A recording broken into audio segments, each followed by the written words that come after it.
There's always an opportunity or an avenue to get something done. It may take a little bit of work to find it, but continue on and find it. My name is Samad Gilani, and I currently serve as the president of the University of Alabama Student Government Association. Both my parents are from Hyderabad, India. My sister and I, we were both born in New York, and so we're first-generation college students. So coming to the University of Alabama, coming to the capstone to continue my education that my parents left everything behind for me to be able to come here and have has meant the world to me. My parents instilled the values of servant leadership in me very early, and those have carried on with me through all of my years of service in high school and then now in college, even through the SGA. Being a first-generation student has helped me realize the power of change and the power that someone can have on impacting themselves and the communities around them. And I've gotten to see firsthand the challenges there are in finding avenues to get involved and having to create them for yourself. To me, being a servant leader means making sure that you are there with your people, showing them that you're leading right alongside them, not someone that's leading from top down, but from bottom up. My parents' leadership has absolutely inspired me, and more specifically, my dad's leadership. My dad is the embodiment of the American dream. This year, getting to bring him to the University of Alabama while I serve as president and showing the amazing work that I've gotten to do this year, it's been a very fun, full circle moment for him and for me to see that. We did it. We made the American dream happen. When I first was inaugurated to be SGA president, I was put on with one of the biggest challenges that we've had in our administration thus far. The Alabama State Legislature passed Senate Bill 129 and Governor Kay Ivey signed into law Alabama Act 2024-34, effectively banning diversity, equity, and inclusion at colleges and universities in the state of Alabama. And so we sat down to figure out what the core values of our DEI programming and office were, and figuring out how we can continue to serve students in that manner while still abiding by state law. Based off the Alabama Student Model of Health and Well-Being, we came up with the title of Vice President for Belonging and Wellness. Along with that, we came up with the Capstone Wellness Explorer program, aiming to get students involved in all aspects of wellness at the capstone. It was a very difficult time to have those conversations, but they were necessary conversations to have to make sure that we protected the vested interests of students in their academic and their student success at the capstone. I feel incredibly honored to be receiving the Horizons Award in honor of Dr. King's work in the civil rights movement. To me personally, it's a reminder of the work that we have done and the work that we can continue to do. The work that I've had the opportunity to do this year, ensuring that all students at the University of Alabama are met with the adequate resources to their individual academic and personal success, has been a tremendous, honorable opportunity. And I'm looking forward to being able to continue that work for the rest of my life as I continue on in my personal journey in the coming years.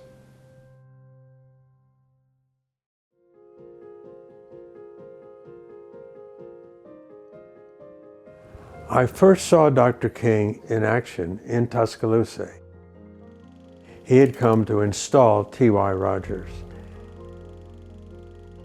The church was surrounded by literally thousands of people, and they wanted to see King. And I went and I stood in the back of the church, and to this day, much to my surprise, an alderman pointed at me, and I was advanced to sit in the second row. And that told me, interestingly enough, that while I didn't know that many people in town outside the faculty members of this college and my students, many people in the town knew me. I think people sort of got used to this young white man marching back and forth. Who is he? And they said, well, he probably teaches at Stillman.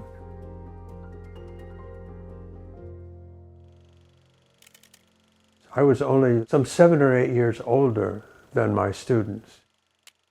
Almost none of them had parents who'd been to college, so this was for them an extraordinary opportunity to ascend the social scale, to see new possibilities in their lives.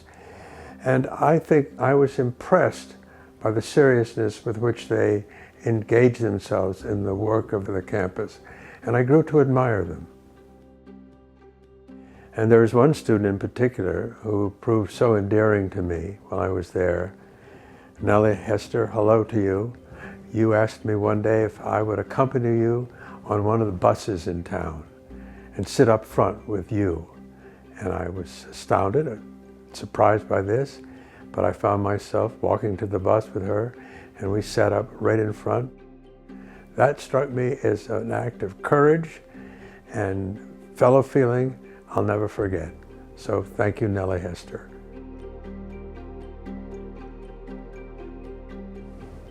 By the end of the first semester, I could tell, just by living in town, there was going to be a struggle about dignity. There was going to be a struggle about equal rights. The black citizens of Tuscaloosa had been promised that with the rebuilding of the county courthouse, there would no longer be white and black drinking fountains and white and black restrooms. But when, alas, the county courthouse was opened, those things reappeared. They had been promised that things would be different, and they were determined not to have been so ill-treated. And what, as a matter of fact, happened is that some of my most promising students, and the ones that I had grown closer to, came to me and said, if we march, Mr. Chase, will you march? And I said yes. There were two phases to the march. The second phase of the march was about 250 students, and we were asked to march 2 by 2. And we marched.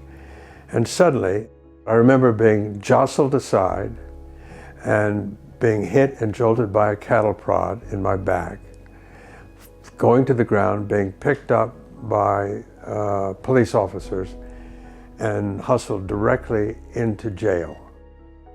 No one else broke ranks, no one else was stopped, no one else was arrested. I was the only white person in the demonstration. I think for the first time in my life, I had seen very vividly the stark difference between right and wrong. I'm very surprised that I'm here this evening. And that's because my part in that great struggle, which continues, was a very, very small part. But then I say to myself, I'm not alone in this. There were literally thousands of people who played little parts. A little part here, a little part there. But their performance together wove a fabric of moral conviction. So I'm pleased to be in that legion. I'm honored to be in that legion.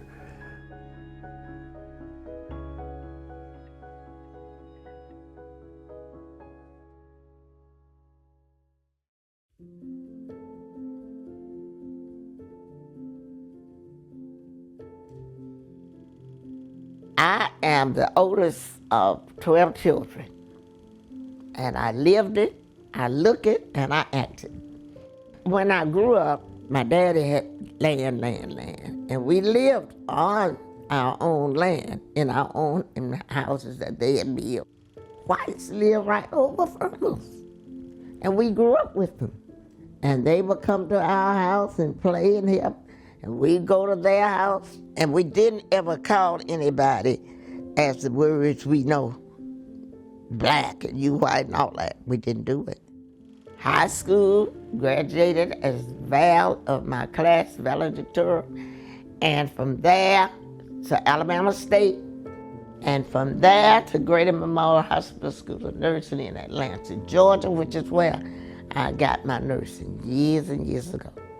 I saw more of the civil rights stuff after I got good and grown and married, believe it or not, and moving down to the southernmost parts of Alabama, Selma and on down. February 18th, 1965. During a peaceful march in Selma, Alabama, Jimmy Lee Jackson, along with his mother and father, were attacked by Alabama state troopers. Jimmy was shot twice in the stomach, trying to protect his mother from the assault. He was rushed to the Good Samaritan Hospital in the back of a station wagon. I worked at the Good Samaritan Hospital when I got here. And that particular night, they brought Jimmy Lee in. He had been shot. They brought him in the emergency room. We had a black doctor, Dr. Dinkin, very smart. We got him ready to go to surgery. And when they got in surgery, he operated on Jimmy Lee. And when it was over, I asked him, Dr. Dinkin, he said, I think he's going to be all right. He didn't tell me no detail. He was a thorough and good doctor. They brought him back down to the floor. So how you feeling? He said, I'm still hurting some. I said, now you go hurt, because they operated on him. And remember, you were shot. The old state trooper with his low 9 step. I said, yeah. And from that day to the next day, and he done pretty good, and then he get worse today. Then he get better, and then he would get worse. And you can imagine the people that were coming in. You can imagine. They had the black doctor, and then the white doctor came in. And when the white doctor came in, he re-operated. They went back to operate on Jimmy Lee, and Jimmy Lee died on the operating table. His death and another one, they just got me. Sure did. Now that got me. Went to his funeral, and it was things that I couldn't go and tell his mom. Like I'm talking to you all now that the years have passed. I couldn't go and tell his mom that. And that to this day bothers me. And he didn't make it. As a result of Jackson's death and other violence, James Bevel, director of SCLC's Selma Voting Rights Movement, initiated and organized the first of the Selma to Montgomery marches. The first march also became known as Bloody Sunday. I met Martin Luther and his wife, and that's when I really got to learn Dr. King more, because he was a pastor. So I knew them from Atlanta back to Alabama, see. And I love him in his grave because I knew his mother, met them all, his daddy, his sister, and brother. He lived the life that he preached about and talked about. I've been to the mountaintop, fell down, and got up. I thank the Lord, I do, for letting me live it. I do. From segregation to whatever gation you want to put it. I do. And I know that I was an asset to Jimmy Lee, to Dr. King, to all of them, because I knew the families and I knew them and all. And I just loved it. And the more you love, the more people will love you. But you got to, in so many instances, and I know you know this and all of it, that you gotta love first. This means more to me than any award that I have gotten in my life.